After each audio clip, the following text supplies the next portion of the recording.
seja muito bem-vindo ao Conversa Pública, um programa da Comissão Especial de Governança Pública aqui do Conselho Regional de Administração do Rio de Janeiro. E se a conversa, hoje bate-papo, vai ser com a pesquisadora, administradora e professora da FGV, Gabriela Lota. Tudo bem, Gabriela? Seja muito bem-vinda. Olá, boa tarde a todos e todas. É um prazer estar aqui podendo conversar com você. E com o coordenador da Comissão de Governança Pública, também conselheiro do CRARJ, administrador César Campos. Tudo bem, César? Seja bem-vindo. Tudo bem. Aqui eu estou muito bem-vindo, porque só o fato de trazer a Gabriela aqui e você aqui, eu acho que eu ganhei o dia. Na verdade, hoje deveria ser uma série desse bate-papo que a gente vai ter. A Gabriela é pesquisadora e ela tem várias informações para compartilhar com a gente, para falar das oportunidades que, infelizmente, foram perdidas nesse período de pandemia, sob o ponto de vista da política pública. Então, Gabriela, a gente estava conversando um pouquinho antes, você estava falando que você vem realizando algumas pesquisas. Eu queria que você iniciasse contando para a gente um pouquinho desse trabalho que você iniciou junto com a pandemia.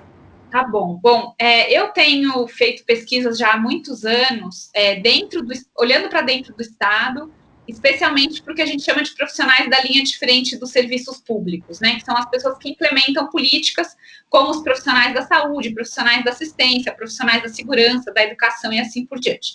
E quando a pandemia iniciou, nós percebemos que os profissionais que mais seriam afetados dentro do Estado seriam esses profissionais, né?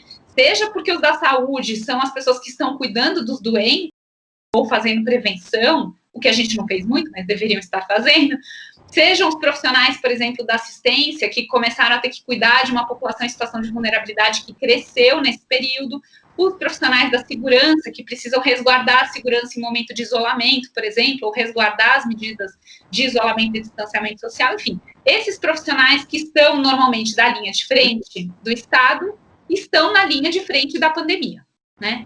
E nós decidimos, portanto, analisar como é que esses profissionais estavam vivendo a pandemia, o que aconteceu com o trabalho deles, o que aconteceu com eles pessoalmente, em que medida o Estado estava protegendo ou não protegendo esses profissionais, e por isso, quer dizer, nesse sentido, a ideia era entender, a partir desses profissionais, como é que é a resposta do Estado brasileiro à pandemia. Essa pesquisa se iniciou já em março, assim que a pandemia começou a se agravar no Brasil, a gente já preparou a nossa primeira rodada. O primeiro questionário, ele rodou em abril, e a gente fez 3 fases, abril, julho e agora uma de outubro, cujos resultados estão saindo essa semana. Nessas 3 fases, nós estamos olhando para diferentes grupos de profissionais. Então, nós temos um questionário para os profissionais da saúde pública. Nós temos a gente está sempre olhando para a saúde, para a administração pública, né? Então, é sempre saúde pública. Depois, nós temos um outro questionário para profissionais da assistência social, que fazem parte do Sistema Único da Assistência Social. Nós temos um outro questionário para profissionais da segurança pública, que já abrangeu Polícia Civil, Militar e Polícia Penal.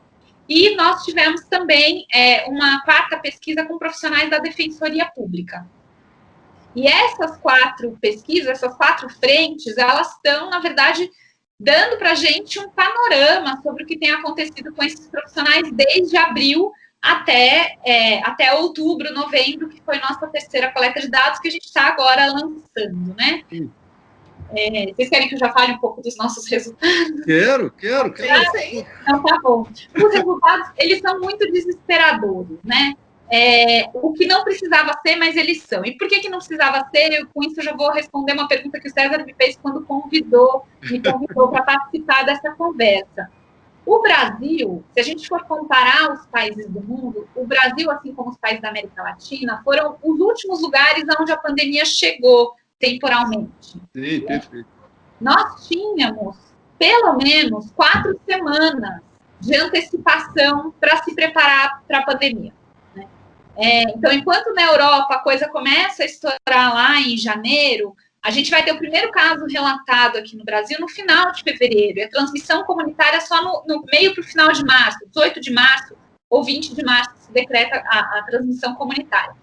Na verdade, na China isso começa em dezembro, então se a gente fosse olhar já para a China e imaginar que, claro, que a coisa ia se espalhar, a gente podia desde dezembro estar nos preparando, né? E o que significa que a gente poderia nos preparar? Significa que a gente já deveria ter preparado o sistema de saúde, né? Coisa que a gente não fez. Então, por exemplo, quando a Europa já tinha medida de restrição de voo, e já tinha barreira para quem entrava no país e verificar febre, fazer rastreamento, verificar se as pessoas estavam em quarentena, o Brasil nunca fez isso seriamente, né? O Brasil começou a ter restrição de voo muito tempo depois e nunca teve essa triagem na saída do avião, né? Eu cheguei da Europa no começo de março, quando a gente já tinha a pandemia explodindo.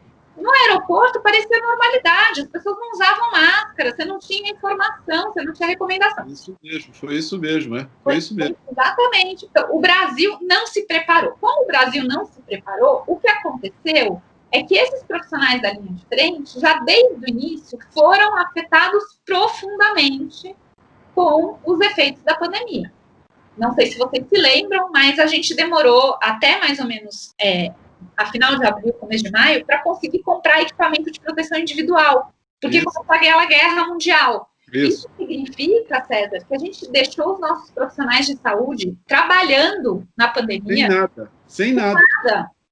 É isso mesmo. Sem nada, né? Assim como a gente fez com os profissionais da segurança, assim como a gente fez com os profissionais da assistência. Imaginem só, quando eu estou falando do profissional da assistência, só para vocês materializarem, estou falando das pessoas que cuidam de um centro de acolhida, que é o lugar para onde a população em situação de rua se desloca para dormir à noite. Perfeito. Ou os idosos que não têm onde morar, moram.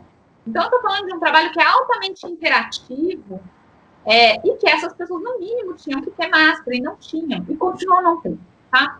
Isso é um dos nossos dados. Então, aliás, Gabriela, você está lembrando uma coisa interessante, que é o seguinte, no início da pandemia, mesmo depois de 4 meses na Europa, ainda tinha discussão aqui se a máscara seria eficaz ou não.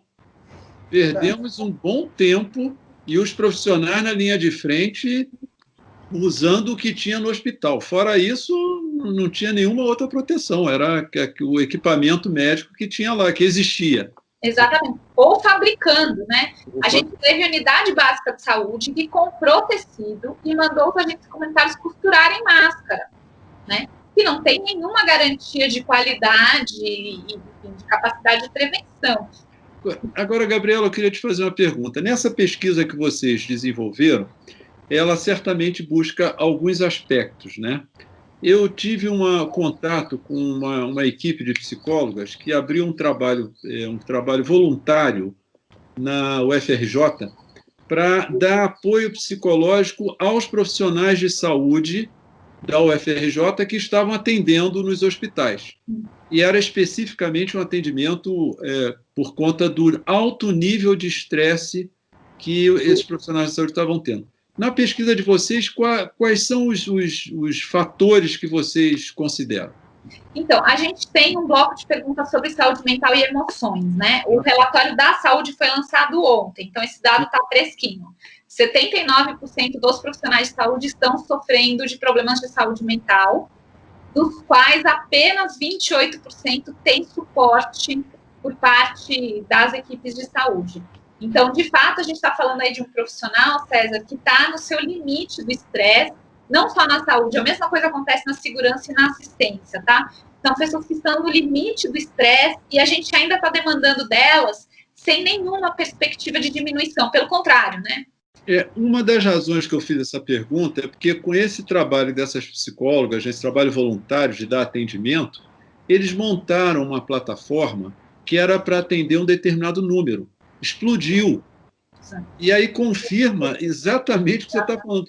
O nível de depressão, síndrome de pânico, medo, ansiedade, né? Ansiedade, uma série de questões de saúde mental confirma exatamente isso, porque ficou todo mundo espantado com a demanda dos funcionários para buscar um apoio, porque não tinha nada, absolutamente nada.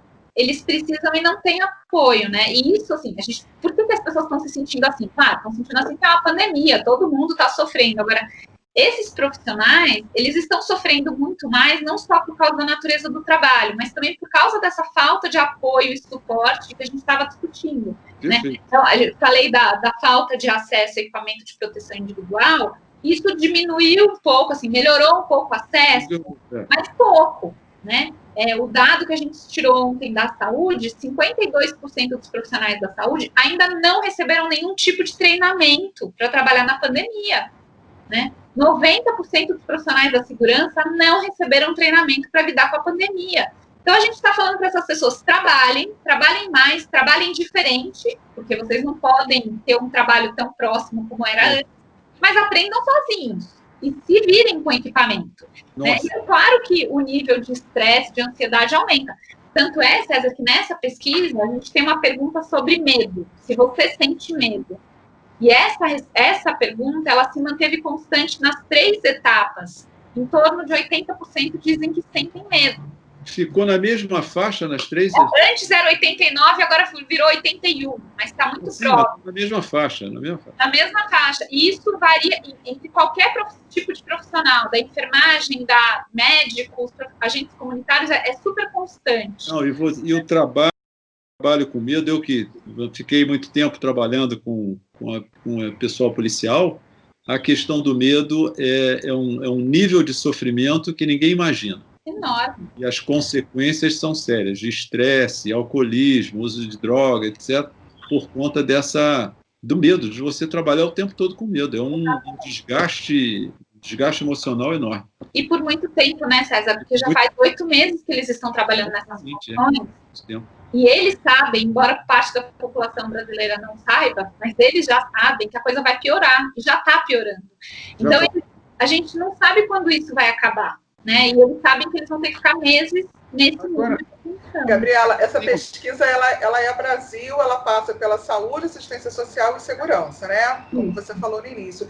E quais são você falou da questão do sentimento de medo e a questão da prevenção. Quais são os outros itens que são abordados na pesquisa? A gente pergunta sobre acesso a recursos, né? Então, a pergunta que eu falei de equipamento de proteção individual, treinamento, orientação e suporte.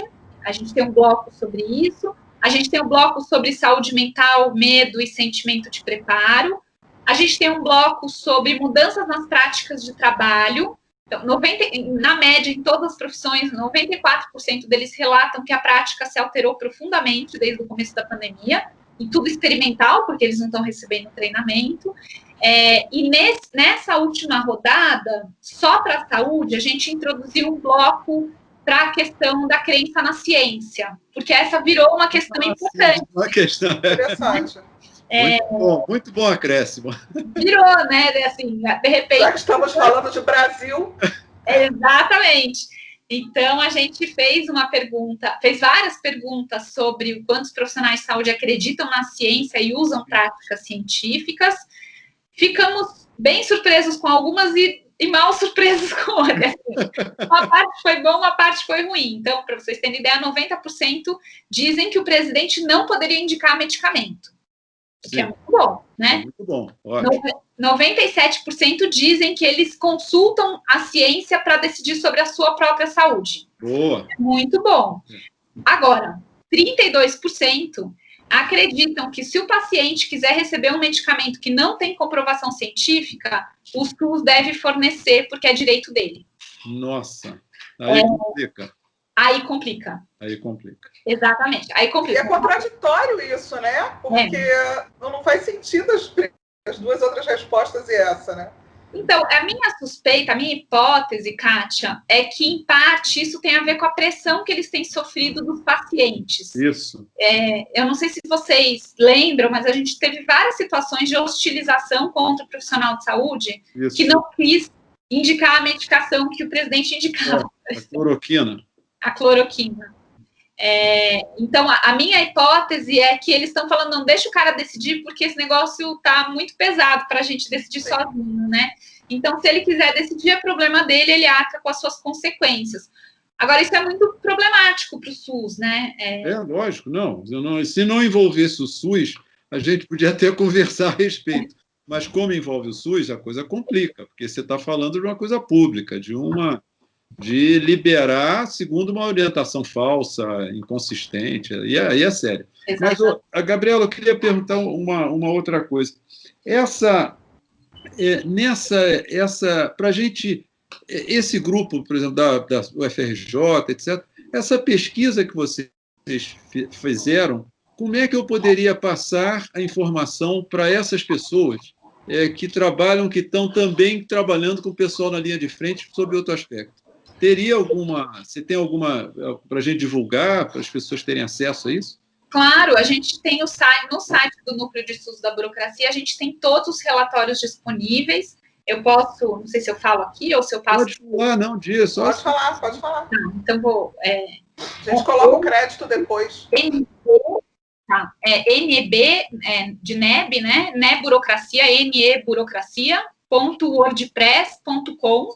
E aí, lá em publicações, vocês conseguem ter acesso a todos os relatórios que já foram publicados. O da terceira fase, a gente começou a publicação, a primeira foi ontem da saúde, semana que vem vai ser assistência, defensoria e segurança. Então, esses outros 3 relatórios ainda não estão disponíveis. Então, está só o da saúde na terceira fase.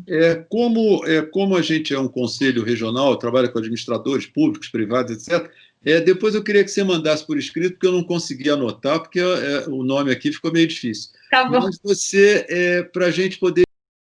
para as pessoas, para as pessoas saberem exatamente o que está acontecendo, porque isso ajuda a mudança de comportamento. Exato. Quer dizer, porque tem uma coisa que eu tenho observado, é que, às vezes, as pessoas ficam inseguras pelas informações que circulam. Então, elas acabam achando que não estão sofrendo tanto, elas começam a achar que, o caso é meu. Não é uma questão coletiva que está afetando a todos por falta de condições, por políticas erradas, etc. Então, divulgar uma pesquisa dessa seria assim, muito bom para a gente agregar conhecimento a essas pessoas e elas sofrerem menos, porque a questão do sofrimento é muito grande. Não, está certíssimo. E a gente tem feito um esforço também. Essa é uma pesquisa muito aplicada, né? A gente quer conseguir fazer mudanças com ela, né? Então, a gente tem feito um esforço, César, de nos aproximarmos de secretarias estaduais e de sindicatos e confederações. Isso. Alguns dos nossos relatórios, inclusive, foram usados em mesa de negociação dos profissionais e pelo Ministério Público para obrigar a distribuição de equipamento de proteção individual. Né?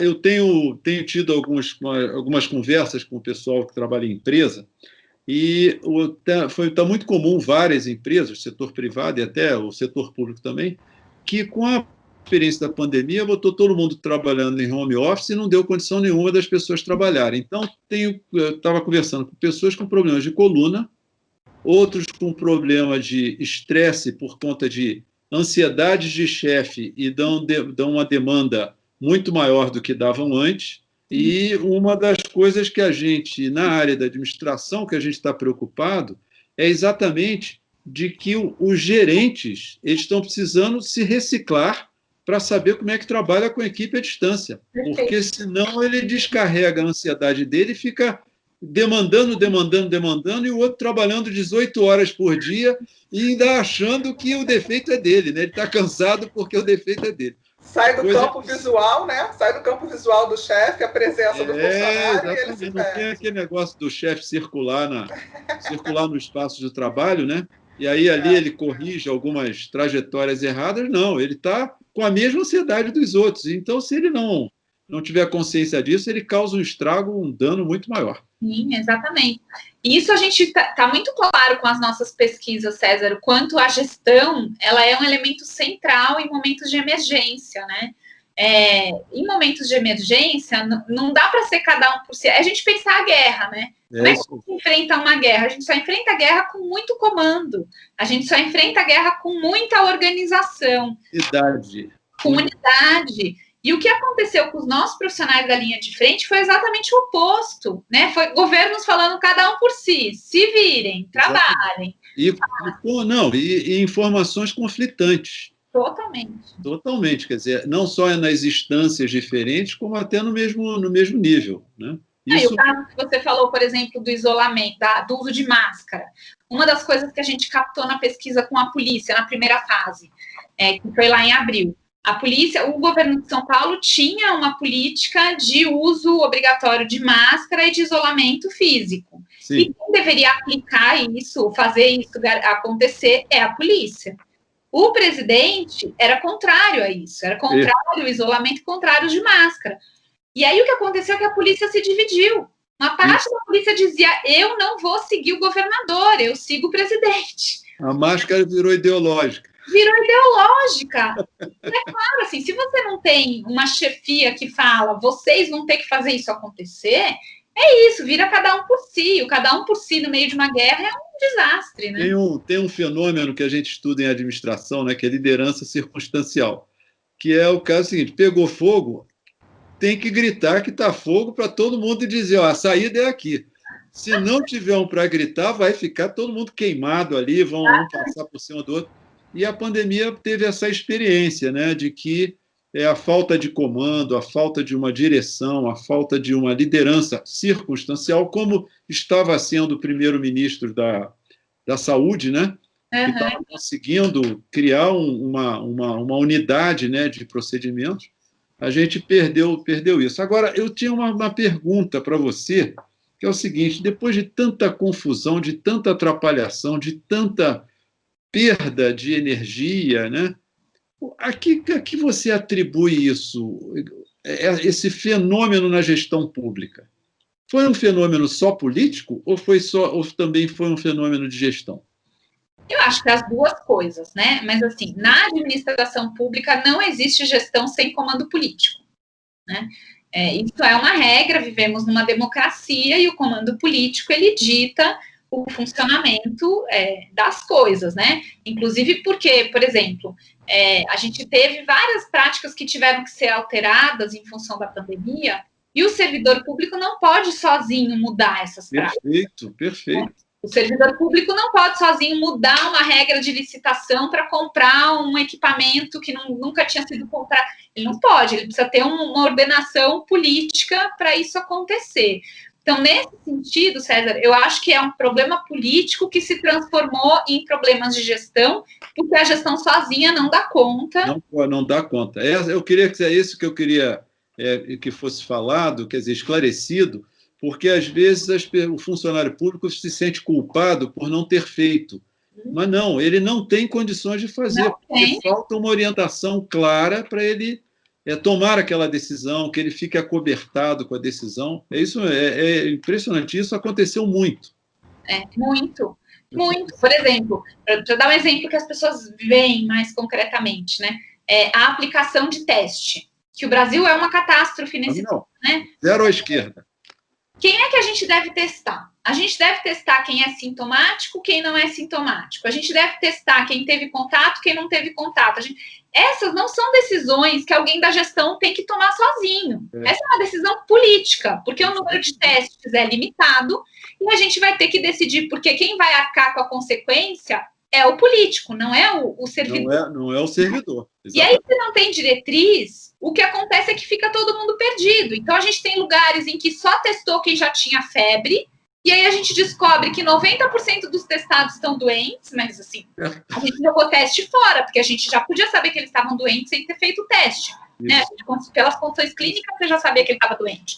E a gente não conseguiu testar todos os outros que podem ter transmitido assintomático e que tinham que ter ficado em quarentena e não ficaram. Né? E até hoje a questão de teste continua um problema. Catástrofe. Brasil não sei quantos milhões de testes guardados no estoque do Ministério da Saúde até recentemente. Né? Um caos. E é isso. Aí você vai falar, o técnico da saúde podia ter ido lá, abrir a portinha, pegar os testes e mandar para o município? Não, ele não tem nem poder de fazer isso. Ele não tem discricionário para fazer isso. Então, na verdade, a gente tem um problema político que se transformou em problemas de gestão, né? Eu acho que não dá para... Desculpa, como é que essa pesquisa está por região? Como é que esses resultados se apresentam por região? Porque os números que você falou, eles são quase sempre os mesmos, né? Nas perguntas que você destacou. Mas e por região? Ela se mantém também? Tem alguma região que se destaque mais? Não, a gente tem desigualdades, Kátia, mas aí depende de qual política, né? Então, nas políticas de saúde e assistência, as regiões mais precárias ou mais vulneráveis são as regiões norte e nordeste. em geral, tá? Sim. Então, as regiões em que os indicadores estão piores, a região em que os indicadores estão melhores, em geral, é na região sul. Agora, na área de segurança, com a Polícia Penal e com a Polícia Militar e Civil também, o lugar onde estava pior era o Sudeste, puxado por São Paulo. Então, São Paulo teve muitos problemas com a política de segurança pública nesse momento, e com a segurança, com a administração penitenciária, né? Então, no caso da segurança, o Sudeste é o estado mais crítico, junto com o Norte, tá? Aí já não é mais Nordeste, Centro-Oeste e tá? É Norte e Sudeste. Norte e Sudeste na segurança. De assistência e de saúde, as piores são Norte e Nordeste. Norte e Nordeste. Uma coisa que eu observei, Gabriela, durante esse período, que eu fiquei tentando acompanhar, foi o baixo nível de informação, quer dizer, a pouca informação do sistema penal, que, para mim, deveria ser um caos absoluto. Eu acho que foi o caos absoluto, mas não tinha dados e não tinha números. Essa é a mesma sensação que você tem? A gente tem uma subnotificação absurda no sistema penal, que você conhece bem da segurança, né, César? Isso, na verdade, é histórico. Aliás, tem um aprendizado que a gente tirou dessa pandemia, que os problemas que existiam se exacerbaram absurdamente. Poucos problemas novos foram criados. Na verdade, o que a gente tem é uma exacerbação de problemas estruturais que a gente esconde embaixo do tapete. E um dos problemas que a gente esconde debaixo do tapete a não transparência do sistema penal, o horror que é o sistema prisional internamente, superlotação, ambiente insalubre, e que para a pandemia isso virou uma explosão. Então a gente sabe que existe uma subnotificação enorme. Quem está mapeando melhor os dados é o Conselho Nacional da Justiça, né, o CNJ, mas como a gente não tem teste, a gente não sabe qual é o grau de contaminação de verdade no sistema prisional. Para vocês terem ideia, na pesquisa que vai sair semana que vem, eu acabei de olhar o dado, 99% das pessoas dos agentes prisionais conhecem colegas que já ficaram doentes por Covid. 99%. Ou seja, todos. Todos. Agora, se a gente for olhar a estatística oficial, ela é muito baixa, porque essas pessoas não foram nem testadas. Então, testadas pelo sistema, né? Elas sabem que elas ficaram doentes e ficaram em casa, né? Mas é uma estratégia de você deixar de ter a transparência, né? Você não ter o dado disponível, né? Exatamente. Não existe problema. Eu tenho dado, não tem problema. Não existe problema, exatamente. E essa é uma prática aí ultra comum. Aí me chamou a atenção porque eu fiquei andando atrás desses dados e eu achava que estavam... Aliás, lá dentro estava melhor do que aqui fora, porque não acontecia nada. Todo mundo junto no mesmo lugar e não acontecia nada. Era a outra solução. Agora, Gabriela, eu queria aqui saber uma outra coisa. Nessa pesquisa que vocês pegaram vários segmentos de linha de frente do serviço público, né? Desses segmentos, o que vocês consideraram assim o pior? O que mais sofreu? Foi só o pessoal da saúde? Olha, César, eu diria que o pessoal da saúde sofre mais de forma evidente, assim, porque, afinal, eles são quem está no hospital, quem está cuidando de quem está na UTI, né?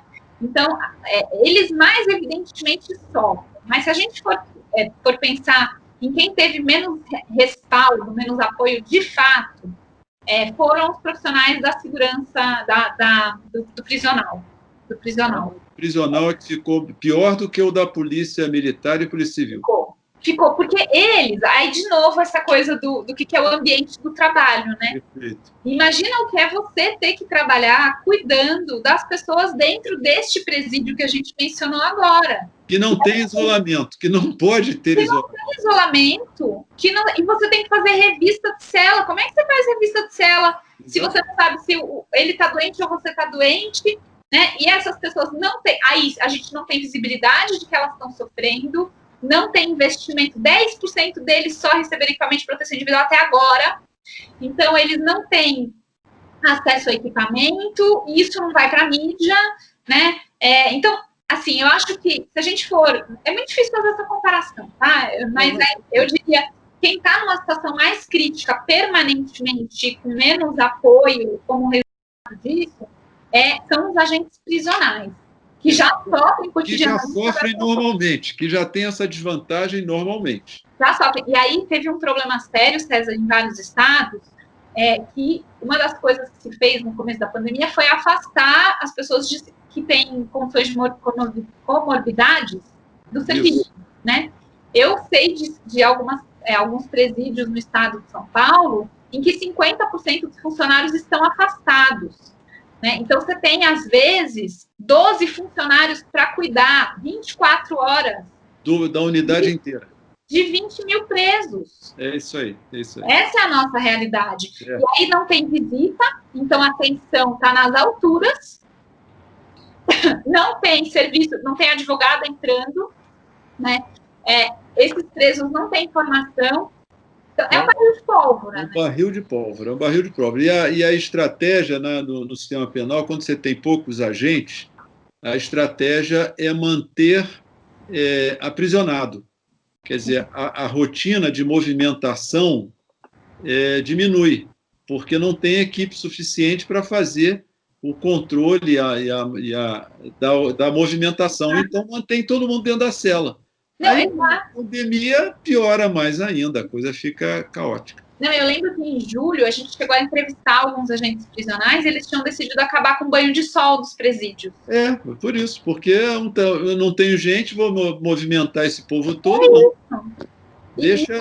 E assim, se a gente for pensar racionalmente, essa é uma medida de segurança deles e também para fazer as pessoas não circularem com o vírus. Exato. Mas qual é a consequência disso para todo o resto?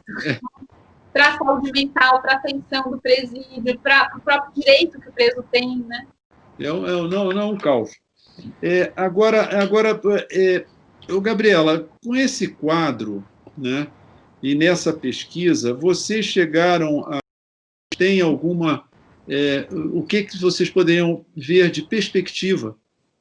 Na pesquisa de vocês está comprovando sempre o mesmo quadro, né, em todas as fases, quer dizer, não muda? Mudou muito pouco, César. O que mudou? Melhorou o acesso ao equipamento de proteção individual da primeira fase para agora. Perfeito. Mas, assim, a gente continua com 60% sem receber, mas melhorou. Quer dizer, melhorou, saiu de 80% para 60%. Isso. Melhorou o sentimento de preparo, que era 80% não tinha, caiu para 60% não tem. Então, melhorou, né? Treinamento, melhorou 10 pontos percentuais. Então, algumas coisas melhoraram. Sim, mas é uma melhora porque o sujeito ficou vivendo a experiência, não uma melhora porque tenha tomado alguma providência. Não, exatamente. Tanto é que medo e saúde mental não melhoraram. Esses permanecem na mesma... E a assédio moral no trabalho aumentou, piorou. Ah, sim. Porque pioram as condições de trabalho, vem um monte de coisa atrás. E é um pouco o que você estava falando, o gerente obrigando a trabalhar mais, tem que dar demanda. Estresse, muita ansiedade. Olha, eu estou assim, Gabriela, lamentando que o tempo passou, você acredita?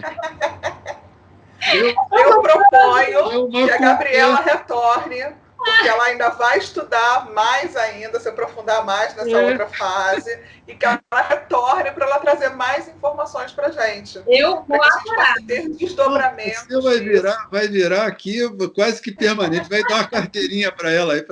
Você sabe que a gente sempre fala nesse programa, exatamente por ser uma conversa, esse nome, conversa pública, o motivo principal é esse, é para a gente conversar e não ficar aquele negócio de responde a pergunta. Não, a gente vai aprender conversando. E aí a gente diz o seguinte, o programa é bom quando a gente aprende e ri. Se faltar um dos dois ingredientes, não funcionou. Mas, César, com você, alguém consegue não rir? Tendo você... Até em aula, César. Mas, olha, é assim que a gente aprende, é assim que fica bom. Conversando, vai rindo, então. Gabriela, olha, eu agradeço muito a tua vinda aqui. Nós vamos logo, o programa você vai receber para você poder divulgar na sua rede. Nós vamos divulgar isso em todas as nossas mídias, né? E eu acho que você está correndo um risco de ter que voltar.